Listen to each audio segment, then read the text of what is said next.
Will, thank you for taking the time. Is it a good day, aside from talking to media people who ask you the same clickbait questions? You're my only one today, so I'm hoping that you don't ask me the same clickbait questions. Yeah. Okay, before we get to the clickbait, give me a word, the new documentary. Something I'm curious about. Oftentimes, you find out that artists were asked multiple times in the past to do a documentary, and they go, the time wasn't right, the time's not right. Was this the first time you were asked as a band to do it? Really, the idea started with us. We just thought that there was so much to our. We're kind of I kind of feel like we're the band that a lot of people don't know a lot about. Also, so I think that was part of our psyche. As far as man, people need to know this story. It's a really good story. Yeah. So we kind of started it ourselves about 4 years ago. Uh, kind of started out as our own production company and got bogged down pretty quickly. Within a year and a half, 2 years, we were bogged down, and then through Fred Crochelle, we found Phonetics, a excellent production company, had just finished The Immediate Family, and they picked it up and ran with it, man. And then and by the time we were in Palm Springs filming and trying to finish up the documentary, we were feeling pretty good about things. Media Family, great documentary with a great roster, but we're talking about you and your film here. So Palm Springs was where you made that record. So you kind Yeah. of had the double duty of staying focused during an album, but you had to be interesting when you weren't tracking. Did that make it maybe the hardest record to make? Uh, no, Joe, the director, was an excellent job at fly on the wall type situation. Every now and then, Joe had to pester us a little bit more than he probably wanted to about getting interviews because we would be like, "Nah, not right now. Don't feel like it right now."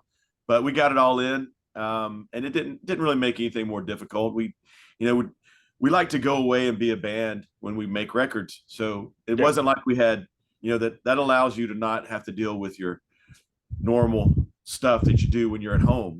So we were just there to work on music, and Joseph was there to document and get the interviews whenever we would oblige him. When you have a band with five members, forgetting about other people that are in the film and a 30 plus year history, yet you can't make a documentary more than 2 hours ish long without losing everyone. I'd have to imagine there's amazing stuff on the cutting room floor. Is that safe for the Blu-ray?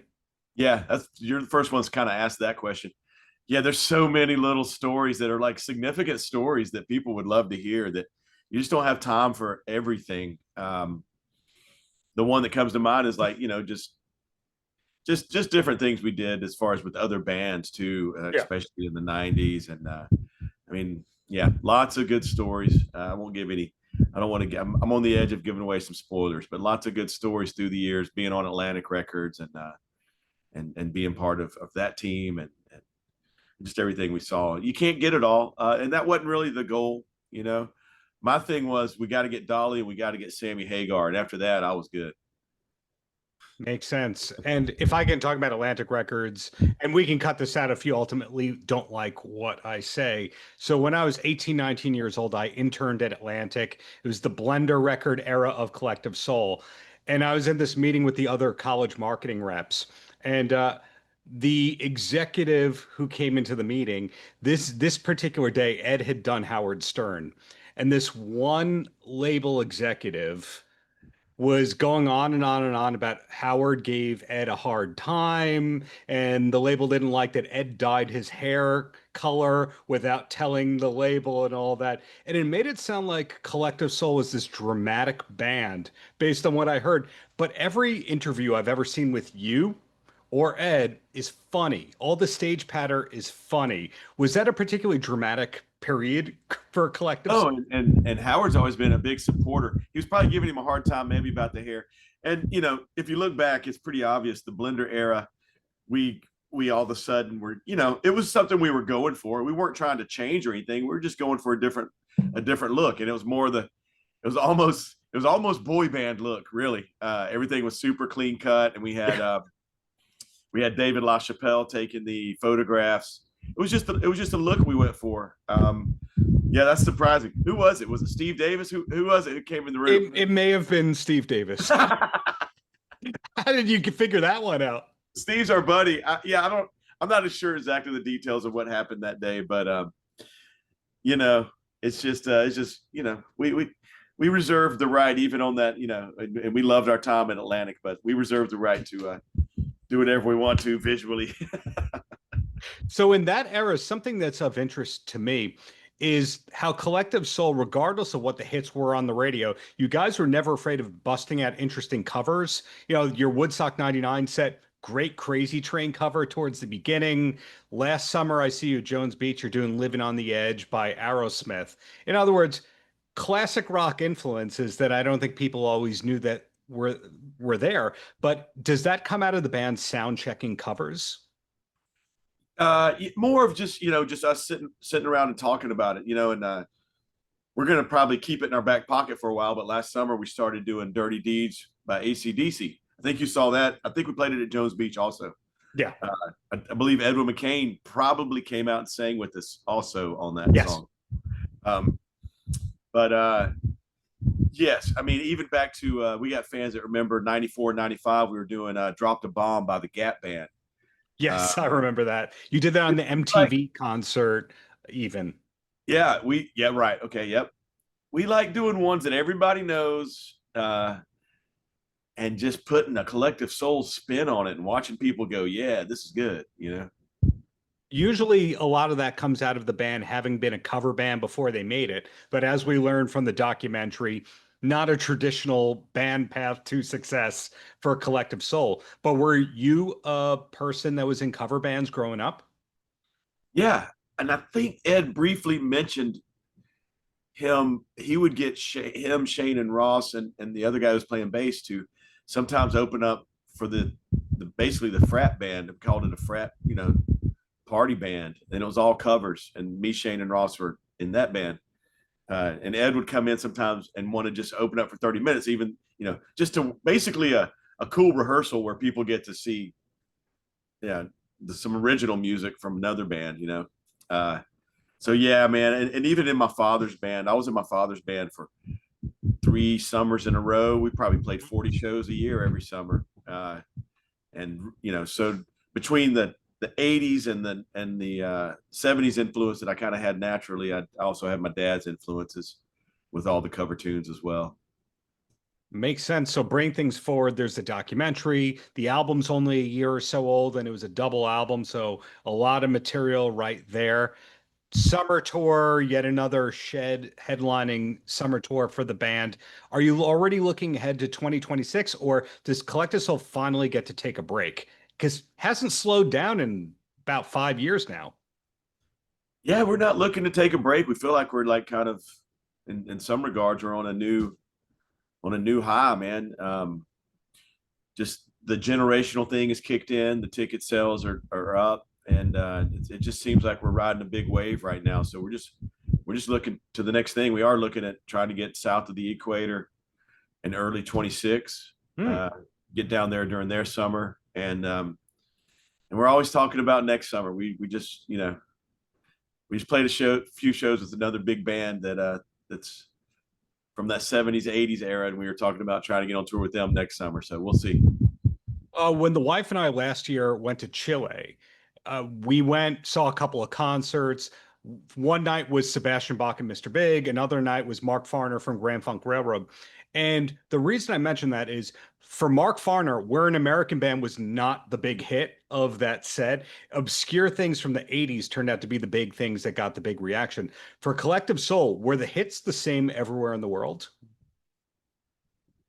Yeah, but there's definitely standouts. Even somewhere as close as Canada, a song like "Smashing Young Man" was a big hit in Canada. It was a single in America, but it was a big hit in Canada. I remember every time we go south, and last time we went to South America, we didn't play this song, but they love the song "Blame" down there off of Discipline Breakdown. It's like they really love that song. So there's some standouts in different countries, no matter where you go.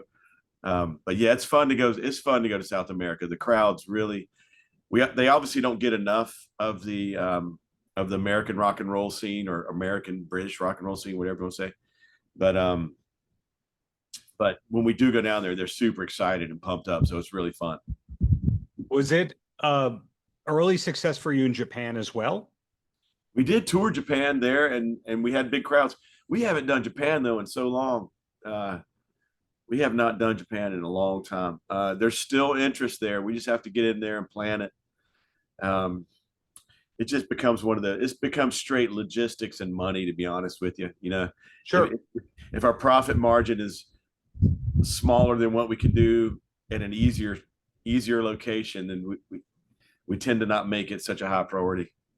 The reason I asked that is a lot of the bands that you were huge alongside in Atlantic also maybe did one or two tours of Japan, and that was that. In other words, the market was so hot for them in the States that they kind of went, why would we go overseas to break even when we have a single that's climbing over here?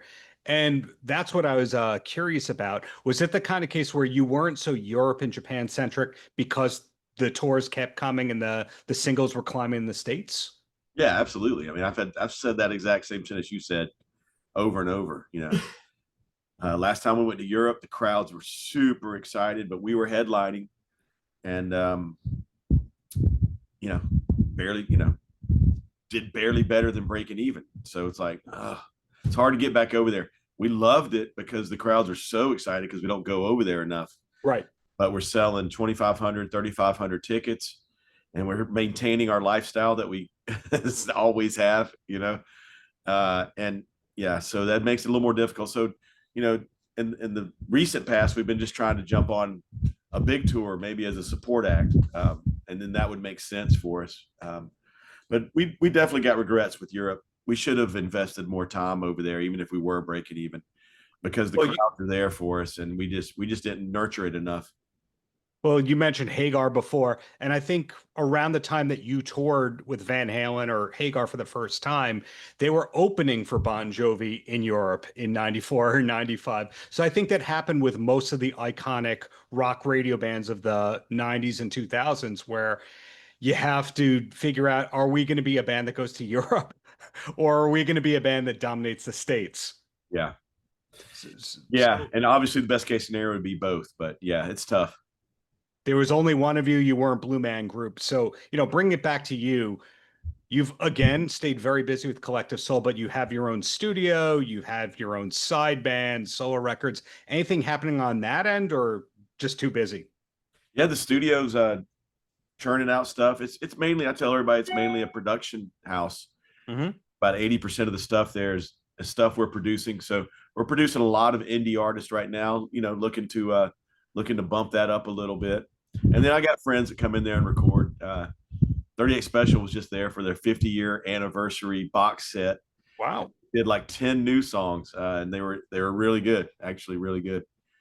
So some of my friends pop by and they get in the studio whenever they want to, but it's mainly a production house. Me and my partner Brian Collins are producing as many excellent acts as we can. So the second to last topic that I want to ask you about is tied in with all that, which is when Collective Soul first made it, Atlanta was not a hot spot for rock at all. And nowadays, the biggest film studios are in Atlanta. And of course, Butch Walker is yet another Atlanta studio producer guy who's done really well, and Fozzy and Seven Dust, et cetera, et cetera. But when did you kind of realize that you didn't have to leave Georgia long term? For us, we always thought Atlanta was a scene. I mean, for us, we're proud of like James Brown, Otis Redding, Little Richard, William Duvall.